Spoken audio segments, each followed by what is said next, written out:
ഇന്ന് ഞാൻ എൻ്റെ ആത്തമരങ്ങളെക്കുറിച്ചാട്ടോ പറയുന്നത്.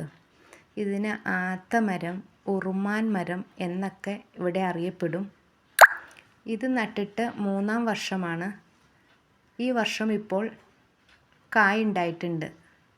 നിറയെ പൂക്കുകയും കായ്ക്കുകയും ചെയ്തിട്ടുണ്ടായിരുന്നു. പക്ഷെ കുറേയൊക്കെ പൊഴിഞ്ഞു പോയി. ഇതെല്ലാം ഞാൻ വിത്ത് പാകി മുളപ്പിച്ച തൈകളാണ് നട്ടേക്കുന്നത്. ഇതിന് പ്രത്യേകിച്ച് വളമോ കെയറിങ്ങോ ഒന്നും തന്നെ ആവശ്യമില്ല.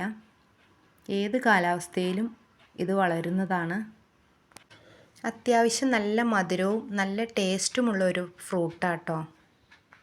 ഇത് അധികം പൊക്കം വയ്ക്കാതെ ഇതിൻ്റെ കമ്പുകൾ ഇടയ്ക്കൊന്ന് കോന്തി കൊടുക്കുകയാണെങ്കിൽ ഇത് ഇതുപോലെ പൊക്കം വയ്ക്കാതെ ഇരിക്കും. ഇതിൻ്റെ പഴം സ്കിന്നിനും ഹെയറിനും ഒക്കെ നല്ലതാണ്.